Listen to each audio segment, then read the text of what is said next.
This is ANN News Brief. Ghana opposition parties have formed inter-party resistance against the new voter registry in protest against a new biometric electoral roll proposed by the government for the general elections coming up in December. The opposition has called for a 2-week series of demonstrations across the country that kicked off on Saturday. This is to express their grievances with the almost $150 million cost of the project. Ghanaian opposition also says the project lacks transparency.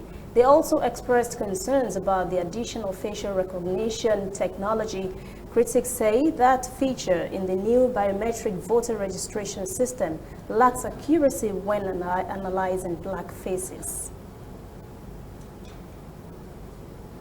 Tunisian Ministry of Education has integrated sexual health education in its school curriculum. It says this is as a result of increasing sexual harassment, particularly in educational institutions. President of the Education, Training and Scientific Research Network has called for an in-depth dialogue with all stakeholders, including Sharia, social scientists and sexology specialists, to study the proposal to integrate sexual health education into the curriculum for more than 2 million pupils. Specialists say there is a need to examine the issue within the context of Tunisian customs and traditions. Inspector of Primary and Secondary Schools Mabrouk Ali says they are willing to work with UNESCO or any international organization on such initiatives, but insists on adapting the program to Tunisian customs and traditions. The special envoy of the ministry says sexual health education is a constitutional right, just like education for citizenship, the environment, and food. We'll be right back. Whether in your house, at your office, on your phone or online, we are there. We have the facts behind the headlines. We cut to the chase with the news you really need. We cover every angle. We are the bigger, better news network. We are African News Network. ANN. Watch ANN News on MITV from a truly African spirit.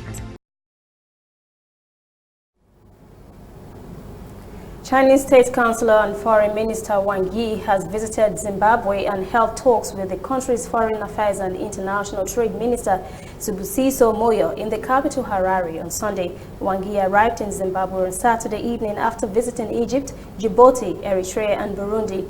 During a joint press conference with Moyo on Sunday, Wang said China fully supports a call by Zimbabwe and African countries for the lifting of sanctions imposed by some countries and institutions on Zimbabwe. Wang Yi said this year marks the 40th anniversary of the establishment of diplomatic relations between China and Zimbabwe. Zimbabwe top official Sibusiso Moyo said Zimbabwe-China Comprehensive Strategic Cooperation Partnership continues to consolidate.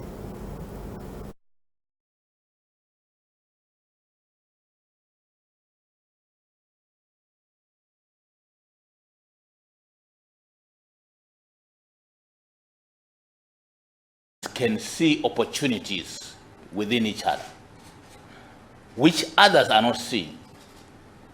And we believe that the continuous collaboration of this scenario would enhance the identification of opportunities which avail themselves here in Zimbabwe and also in China. That is ANN News Brief at 4. Join us again at 5 for our full newscast. For details on these and other breaking stories, visit our website, annafrica.news. Conversation continues on our social media platforms, Twitter, Instagram, and Facebook at ANN Africa TV. I am Lucy Adeyemi.